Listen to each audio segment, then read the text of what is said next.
Olá, queridos amigos do Grupo Espírita Teresa de Jesus. Com grande alegria e satisfação, estamos aqui hoje para conversar um pouco sobre a vida e algumas passagens da vida do nosso companheiro e querido Adolfo Bezerra de Menezes. Eu sou Cristina Lúcia, sou trabalhadora do Centro Espírita Discípulo de Jesus em Campo Grande, no Rio de Janeiro. E vamos dar início à nossa conversa, fazendo uma breve leitura do livro Recados do Coração, de José Carlos de Luca Bezerra de Menezes. A fé traz bom ânimo. Amigos, fortaleçamos a nossa fé na oração e na confiança em Deus. Nos dizem que as dificuldades se agigantarem aos nossos pés. Abramos os olhos da alma para o Pai, Criador, e que não nos faltarão recursos para a travessia da jornada. As pedras do caminho serão naturalmente contornadas, se não perdermos a fé. Tenhamos bom ânimo, filhos. Oremos constantemente, caminhemos adiante, porque Jesus não nos desampara, nunca. Então, vamos agradecer ao nosso Pai misericordioso, justo e bom, nosso amigo, nosso irmão mais velho, Jesus, nossos companheiros espirituais que nos guiam, nos intuem para a frente, para o bem, para o bem. Agradecer a oportunidade de estudarmos, de refletirmos, para podermos, Pai, fazermos com que tudo aquilo que aprendamos possa nos ajudar a trilhar o nosso caminho em busca da nossa melhoria moral e espiritual. Abençoa-nos nessa noite, Pai, para que possamos realmente fazer proveito de tudo aquilo que aqui ouvirmos. Muito obrigada, Jesus. Fica conosco nesse estudo e para sempre. Graças a Deus. Bom, meus amores, Adolfo Bezerra de Menezes nasceu no Ceará em 29 de agosto de 1831. Ele, 29 próximo agora, faria 190 anos de encarnado no país, no Brasil, né?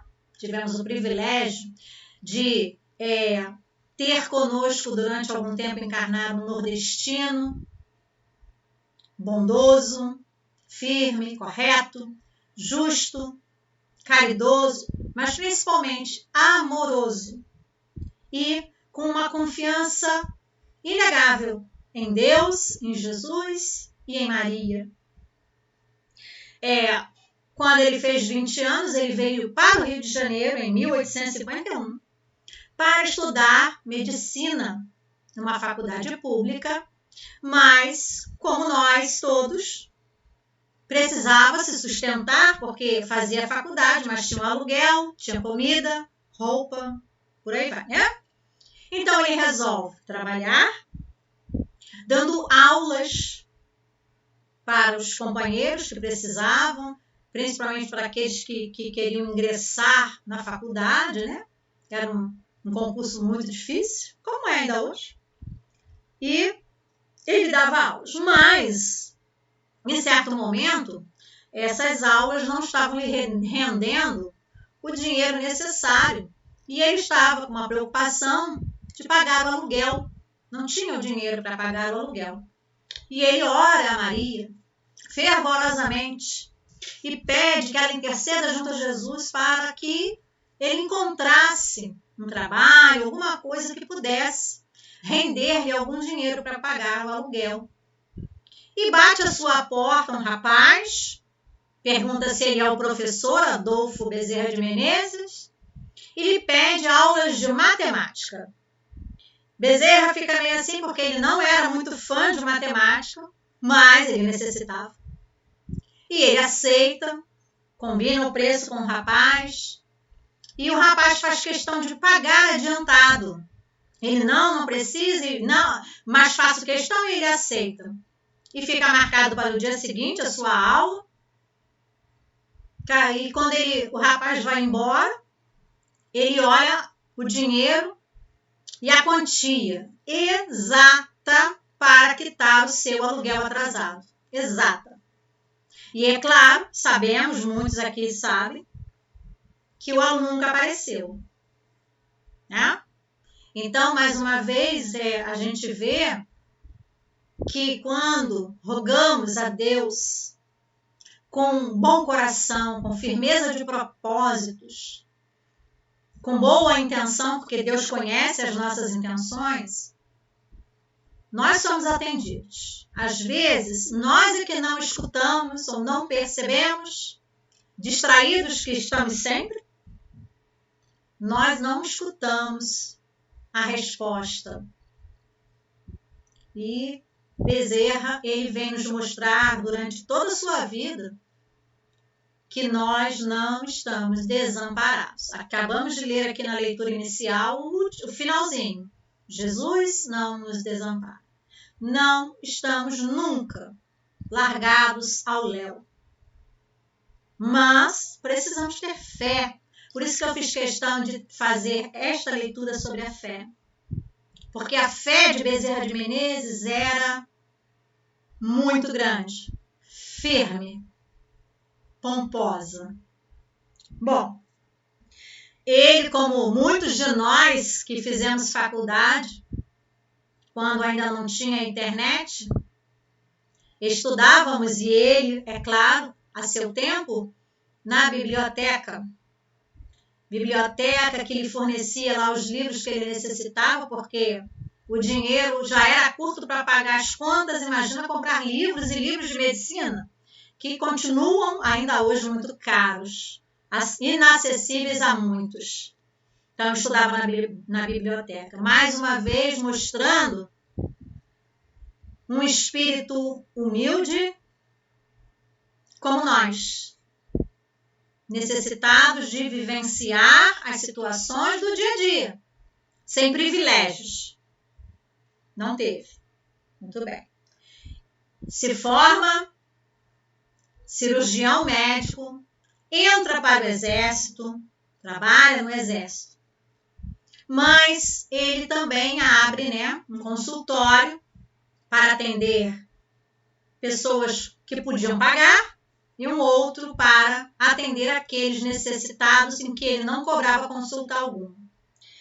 E nessa observação diária da vida de pobreza, de sofrimento, de necessidades desses seus clientes que não podiam pagar sequer pelo remédio, ele resolve então entrar para a política. Porque ele queria ajudar o povo, ele queria fazer alguma coisa por esse povo, melhorar a vida desse povo de alguma maneira. Então ele entra para a política, se torna vereador, depois ele se torna deputado. Mas logo no início ele já tem um problema. Querem impugnar a sua eleição, porque existia uma lei que não permitia que ele, como médico do exército, pudesse assumir um cargo público. E o que ele faz? Larga a política? Não. Ele larga o exército, que lhe fornecia salário. Mas ele prefere permanecer na política porque ele tinha objetivo. Ele queria usar as máquinas administrativas públicas para socorrer e ajudar o povo. Ele faz parte da construção da ferrovia de Macaé-Campos. Ele faz parte da inauguração e da construção também do Boulevard 28 de Setembro, no bairro de Vila Isabel. Ele faz parte dessa, entre outras muitas coisas que ele faz, mas sendo um político correto. É claro, ele tem problemas, porque uma pessoa correta, honesta dentro da política, além de ser raro, acaba atrapalhando aquele que não quer ser correto. Neste livro, o 13º Apóstolo, Jorge Damas Martins, é o biógrafo de Bezerra de Menezes, um grande estudioso da vida de Bezerra. Ele tem outros livros além desse. Aqui ele faz uma transcrição de um companheiro que também escreveu sobre Bezerra, Zeus Vantuil, que diz assim: de todas as altas posições que ocupou na vida pública, o que mais engrandece e dignifica Bezerra de Menezes foi, porém, o trabalho silencioso, modesto, em favor de pobres e desvalidos. Tão grande era seu coração na prática do bem que o povo o cognominou médico dos pobres. Viveu e morreu modestamente, distribuindo aos necessitados tudo, e é tudo mesmo que ele possuía. Bezerra é aquele tipo de político raro, que exerce sua função pública em prol de um bem comum. Em 1860 é eleito, depois é pelo Partido Liberal, e em sua gestão sempre defendeu os humildes e os necessitados. Sempre defendeu os humildes e os necessitados. Jamais obteve favores do governo para sua candidatura. O povo do município a que o honrava sempre como seu representante, sempre se impondo à consideração e ao respeito de seus pares e de todo o país, sem jamais terem provado um ato qualquer que lhe desabonasse a vida pública ou a vida particular. Então, a vida pública dele foi de 1860 a 1885, onde ele trabalhou fervorosamente para cumprir os objetivos que ele tinha.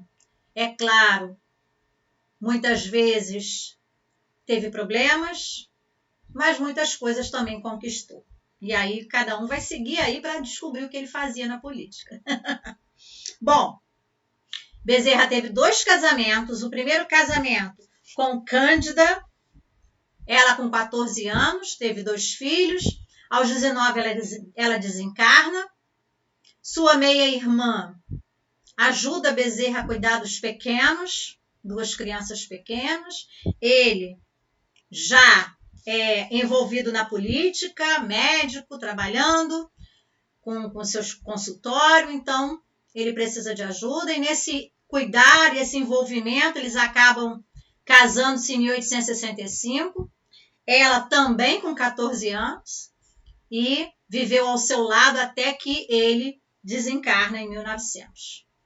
Bom, como foi a vida de médico de Bezerra de Menezes? Uma vida dedicada a ajudar. Ele era o médico que chegava no consultório e cumprimentava a todos que estavam aguardando a consulta, àqueles que estavam lhe ajudando de alguma forma, falava com todos.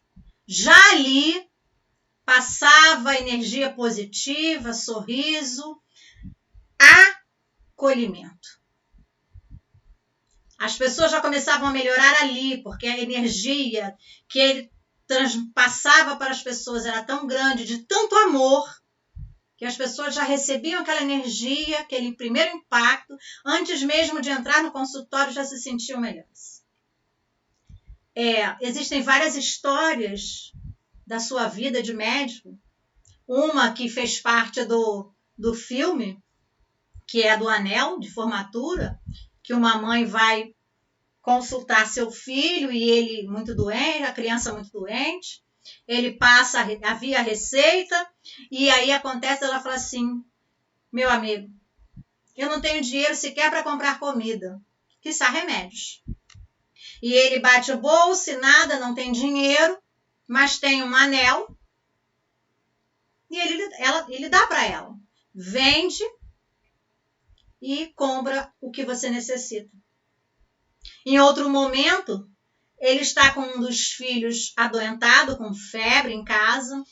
Ele chega, ele cuida, ele medica o filho e durante a madrugada, por volta de 1h da manhã, Bate-lhe à porta uma mãe aflita, pedindo que ele vá à casa dela socorrer seu filho que está, na visão dela, morrendo. E ele vai. E a esposa fala, mas Bezerra, nosso filho está com febre, você vai me deixar aqui sozinha? E ele diz, foi Jesus que mandou, eu tenho que ir. Nosso filho tem um pai médico, está medicado, nada posso fazer por ele agora, o que tinha que fazer eu já fiz. Agora este não tem ninguém, eu vou. E ele foi. E dizendo a saída, né? Acalme-se, Jesus está no comando. E foi.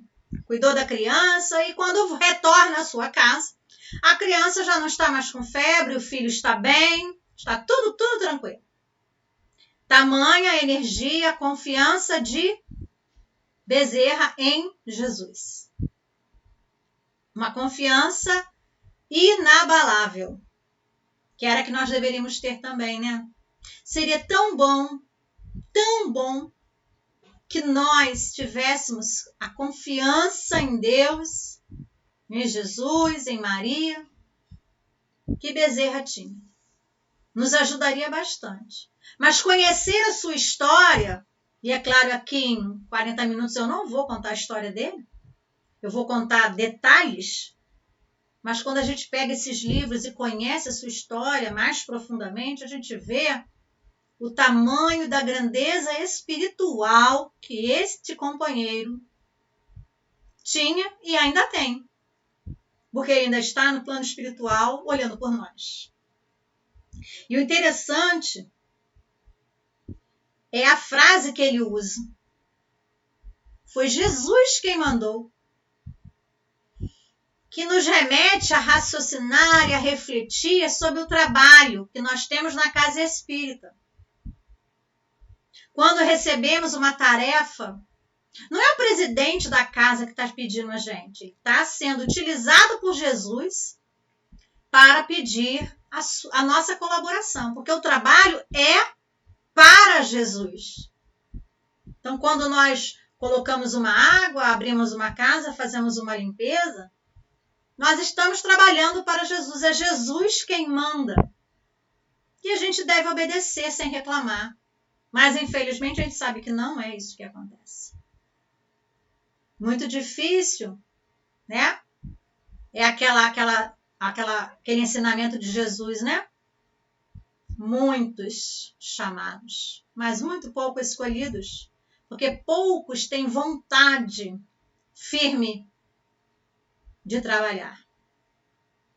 Poucos. E quando a gente vê as histórias de Bezerra, a gente vê a dedicação dele, a gente sente até um pouco de vergonha. Nossa, não sei se eu faria tudo isso. Mas deveríamos ter mais força de vontade, ter mais, como fala Bezerra, confiança. Confiança. Bom, em 1875, o Espiritismo bate a porta de Bezerra de Menezes. Ele está vivendo um momento turbulento e um companheiro, Carlos Joaquim Travassos, lhe dá de presente um Livro dos Espíritos. E ele pega aquele livro, como ele era um estudioso, gostava muito de ler, ele olha, ele vai pegar o bonde para voltar para casa e ele fala, bom, eu não vou para o inferno se eu ler esse livro. Vamos lá. Vamos ver o que tem aqui de tão maravilhoso para encantar tantas pessoas. E ele lê. Interessante que ele diz, lia, mas eu não encontrava nada que fosse novo ao meu espírito. E olhem, notem que ele fala ao meu espírito.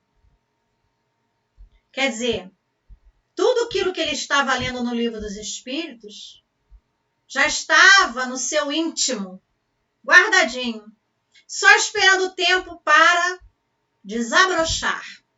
E aquele foi o tempo. Parece que eu era espírita inconsciente, ou, como se diz, de nascença. E ele começa a ler, começa a estudar, começa a se envolver, e acontece um fato que o convence mais ainda da força do Espiritismo, das verdades que o Espiritismo traz. Bezerra tinha um problema gástrico muito sério, que a medicina normal não estava dando jeito, dando conta de socorrê-lo, ele não estava conseguindo resolver o problema. E aí ele é levado por um companheiro para fazer um tratamento espiritual, um tratamento de cura numa casa espírita. E ele vai lá, aliás, ele não vai, ele manda uma pessoa ir no lugar dele, e o médium, né, recebe a comunicação, e o espírito que se comunica mostra direitinho que sabia que aquele que estava ali não era ele, e discorre sobre o problema dele, explica tudo. E quando o Bezerra recebe lá a medicação, o tratamento, ele faz o tratamento e ele melhora. Mas tem uma afirmação que está aqui neste livro, Bezerra de Menezes, Ontem e Hoje, da FEB, que é bem interessante. Perguntam para ele assim: o que de fato essa sua experiência mais o impressionou? Porque conforme o espírito foi orientando o médium, ele foi falando do problema que estava acontecendo com ele, em que local era o problema, falando a linguagem médica. E o médium não era médico, não entendia nada de medicina. Quando ele recebe todo o recado, tudo que aconteceu, ele diz assim: nada me impressionou mais do que ver um homem no caso o médium, né, sem conhecimentos médicos e até sem instrução regular, discorrer sobre moléstias com proficiência anatômica e fisiológica, sem fraquejar, como bem poucos médicos o fazem. Então, o que mais impressionou foi ver que o médium discorria sobre o problema na linguagem médica sem ter conhecimento médico algum, né? Sem ter conhecimento médico algum. Bom, ele conheceu o Espiritismo através da leitura do Livro dos Espíritos, em 1875. Em 1886, no Salão da Guarda Velha, diante de quase 2.000 pessoas, ele se proclama espírita. Ele aqui ainda era político. Não, ele já tinha saído da política. Em 1886, ele saiu em 85. Ele se proclama espírita, deve ter sido um alvoroço só. No filme a gente vê bem isso. Em 87, ele inicia uma série de artigos sob o pseudônimo de Maxi, publicada no jornal O País, sem que fosse interrompida sua colaboração na revista Reformador. Conhecido como Kardec brasileiro, foi intensa e fundamental a sua atividade em prol da união e defesa dos direitos e liberdade dos espíritas. Isso que eu estou lendo está aqui nesse folhetinho, Bezerra de Menezes, da FEB, é um folhetinho, né, que tem aqui, que fala sobre Bezerra. E uma das coisas que chama a atenção é que Bezerra, ele perdeu entre aspas, né? Ele vivenciou o desencarne de alguns filhos, mas enquanto ele era espírita. E novamente aqui, vou recorrer aqui ao livro da Federação, em que neste mesmo capítulo em que ele fala do tratamento espiritual, no final deste capítulo, ele diz assim: antes de ser espírita, só em pensar em perder um filho, fazia-me mentalmente blasfemar. Punha-me louco. A ideia de perder um filho o enlouquecia.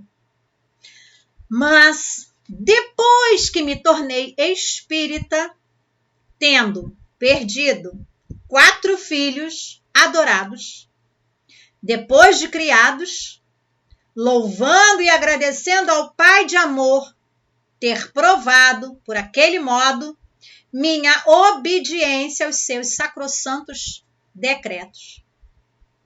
Esse texto está no livro, na revista Reformador, de 1892. Então, aqui dá bem a ideia do que é ser espírita antes e o que é antes de ser espírita e depois de ser espírita. Convicto, estudioso, fervorosamente, com fé, que era o que ele mais tinha, fé. Porque muitos de nós, isso aqui também acontece. Quando nós não conhecemos a doutrina, só imaginar o desencarne de um filho nos enlouquece. Realmente nos tira, como diz o Tino, né? Depois de nos tornarmos espíritas, não vamos sofrer. Não é nada disso. Nós vamos sentir, vamos sofrer. Mas não haverá desespero. Não haverá blasfêmia contra Deus. Porque saberemos e compreenderemos que aquele companheiro é um espírito que está retornando ao plano espiritual no momento que apraz a Deus levá-lo. E que, de uma certa forma, aquilo é, para nós, uma prova da nossa obediência, da nossa compreensão das leis de Deus, do amor de Deus por nós. Então, nós vamos sentir, vamos chorar, vamos viver o luto, mas não vamos nos desesperar, porque compreenderemos, sentiremos saudade, mas saberemos que é momentâneo, que o que acontece é apenas que estamos perdendo de vista este companheiro que continua vivo no plano espiritual. E isso nos dá esperança.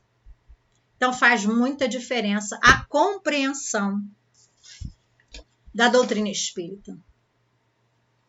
Bezerra tinha uma frase que eu estudando aqui, eu gostei demais, que ele diz assim: sem Jesus, uma flor tem 1000 espinhos. Com Jesus, um espinho tem 1000 flores. Então, essa frase nos mostra a visão que nós acabamos por obter quando compreendemos, estudamos e vivenciamos o Espiritismo, a doutrina. Com verdade, com fé, com trabalho, com vontade. A nossa visão das coisas se modifica. A gente para de enxergar só os espinhos e passa a enxergar as flores, apesar dos espinhos. Então, essa frase nos traz muita reflexão. Fé, observância das leis, a nossa visão de mundo, visão das pessoas, visão das situações em que vivenciamos. Quando estudamos afinco a doutrina, nós nos modificamos de dentro para fora, nunca de fora para dentro. Mas para isso, precisamos estudar essa doutrina que é maravilhosa. Bom, Bezerra, ele desencarna em 11 de abril de 1900. E aqui tem 2 coisas muito interessantes. Primeiro, ele desencarna em casa, cercado pela família, por alguns amigos, e ele sente o momento em que ele está chegando ao fim, ele sente que ele está chegando no momento, né, de final, de morte. Ele pede para e levarem um pouco ele na cama. Fala da preocupação com os seus doentes, quem vai cuidar deles? Mas ele para, ele reflete e ele fala, não, Deus há de ampará-los. Então, apesar da sua preocupação com os companheiros, com os seus doentes, com os seus pobres, ele tem certeza que Deus há de ampará-los, há de enviar outros para socorrê-los, há de resolver de alguma maneira a situação de cada um deles. E ele faz uma prece fervorosa e depois ele desencarna. No dia seguinte, no dia 12 de abril de 1900, no Grupo Espírita Ismael, na reunião mediúnica, Bezerra já envia uma comunicação. No dia seguinte. E aí a gente vê a grandeza deste espírito. Ele já envia no dia seguinte uma mensagem. E eu vou ler para vocês essa mensagem que é linda.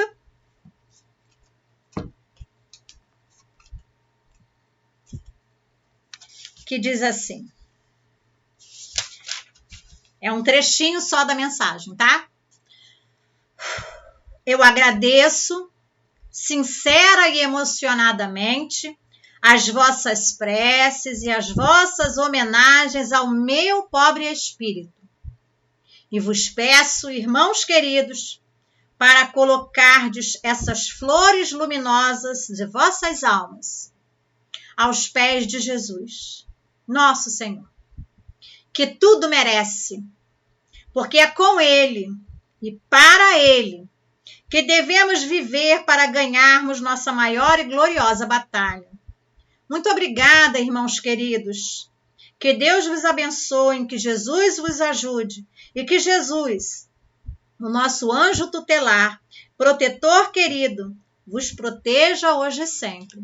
Então, a grandeza dele era tamanha que ele pôde se comunicar no dia seguinte ao seu desencarne. E vejam aqui que ele agradece as homenagens que ele recebeu, as flores, mas ele pede que essas homenagens, essas flores sejam dadas para Jesus, para ele e com ele. Porque é ele que merece ganhar a nossa atenção. A humildade desse espírito é de exemplar, é exemplar. Não tem outra palavra. É exemplar. Tem uma história, depois eu vou ler a prece que ele fez antes de desencarnar.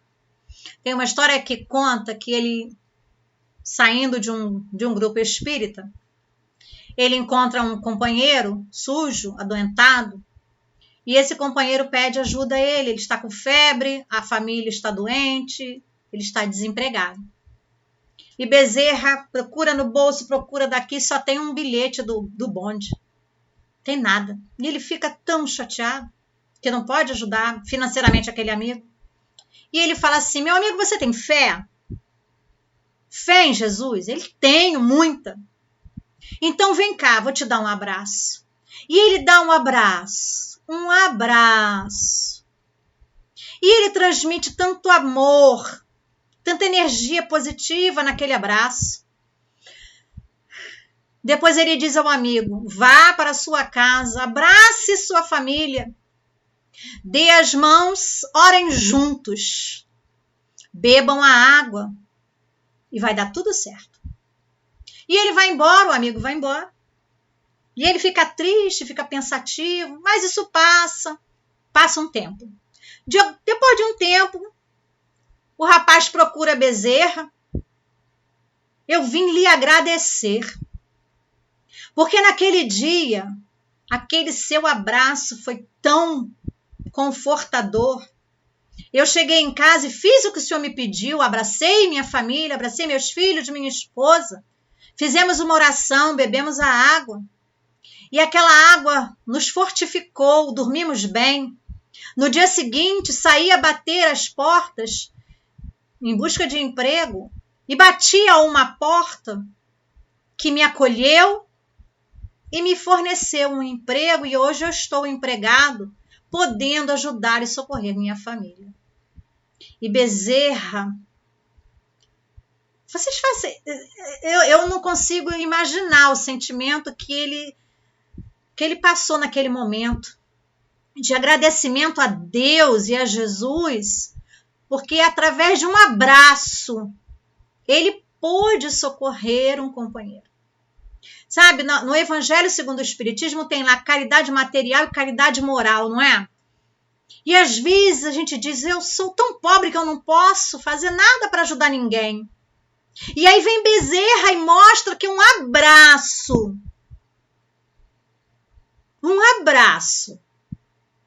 pode mudar a vida de uma pessoa.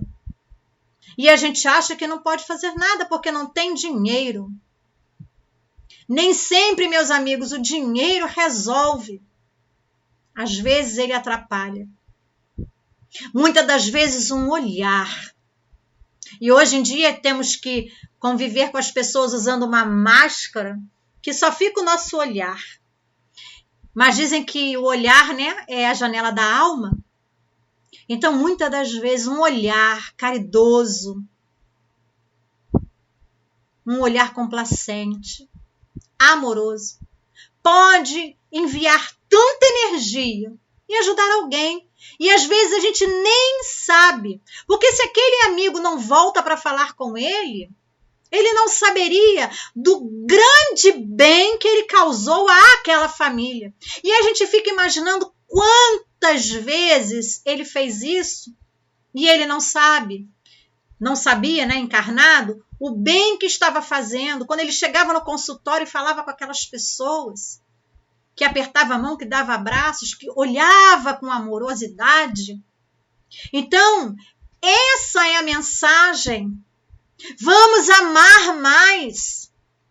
Vamos olhar para o outro com um olhar de amor e de ternura, de compreensão. Vamos ter mais fé. Vamos ajudar mais. Não tenho dinheiro. Ore. Envie pensamentos positivos, de esperança. A vida deste companheiro foi isso. Esperança, fé, caridade. Quantas vezes ele não teve dinheiro para fazer tantas coisas? Tem uma história que ele sai de casa para trabalhar e a esposa fala, olha, dá um jeito, não tem comida. E ele vai trabalhar, passa o dia inteiro e não consegue dinheiro. E volta para casa arrasado. O que eu vou falar quando eu chegar em casa? Não tenho. Não comprei nada, não tenho. E ele chega em casa e encontra a esposa feliz da vida. O que houve? Um amigo veio aqui e trouxe uma cesta de alimentos para nós e disse que era um presente pelas coisas boas que você faz. E ele fica, E ele agradece. Porque o bem que fazemos é o nosso advogado em toda parte. Todo o bem que nós fazemos vai voltar para nós em forma de bem. Da mesma maneira como o mal que fazemos volta para nós em forma de mal.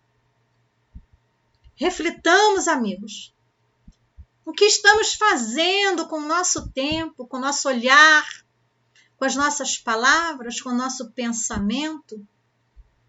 Estamos longe fisicamente das pessoas ainda? E o que estamos fazendo para ajudar esses companheiros? Aí, com a mídia a nos ajudar. Naquele tempo não tinha.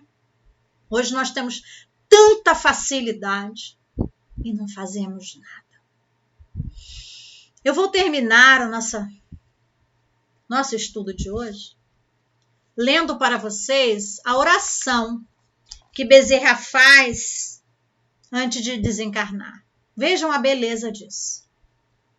Jesus amantíssimo, advogado de nossas súplicas, junto a Deus Todo-Poderoso, eu te peço, não que deixe de sofrer, mas para que meu pobre espírito aproveite bem todo o sofrimento.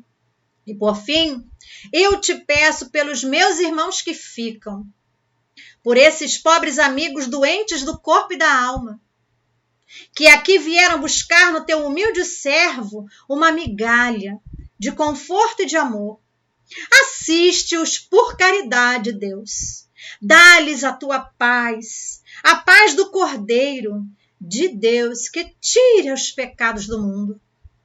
Nosso Senhor Jesus Cristo, louvado seja teu nome, louvado seja o nome de Jesus, louvado seja Deus. E, ao final desta prece, apaga-se na terra uma grande luz e apontara no céu mais um foco de claridade.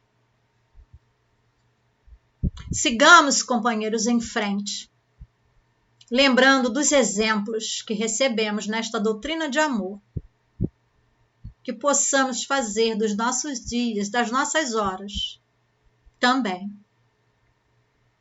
exemplos de amor para alguém. Você vê na oração, ele diz que não é para afastar o sofrimento dele, mas que aquele sofrimento sirva para que ele melhore de alguma maneira. Porque a fé dele é tão grande. E ele ora pelos outros, mesmo sofrendo a agonia do final, do final da vida. Ele pede para que Deus ampare a todos nós que ficamos aqui. E neste momento, meus amores, vamos agradecer por esse exemplo de vida que temos. Esse exemplo de amor, de humildade, de acolhimento. Oh, meu Pai amado, te agradecemos imensamente por esta oportunidade de conhecer um exemplo que nós deveríamos seguir. Um exemplo de fé, humildade, coragem, resignação, amor. Muito obrigada, Deus, porque tu nos permite vivenciar todos os dias e receber tantos exemplos para que possamos seguir a nossa caminhada, fortificados pela ideia de que não estamos desamparados nunca.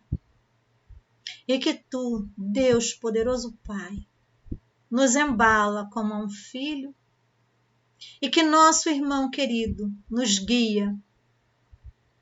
Muito obrigada. Muito obrigada. Que fiquemos com Deus. Graças a Deus. Muito obrigada, amores. Fiquemos com Deus e com bastante pensamento positivo. Muito obrigada.